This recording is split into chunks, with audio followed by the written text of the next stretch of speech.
about the single leg barbell deadlift. This is a pretty challenging movement for your balance, so start pretty light. You can start with the bar on the floor. You're going to kick one leg out behind you. Bend the knee. You'll have to bend the knee to really push through your quads. So keep the bar really close.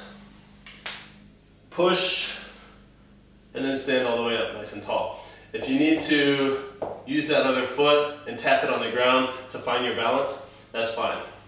Inhale, push with the leg, and stand up tall.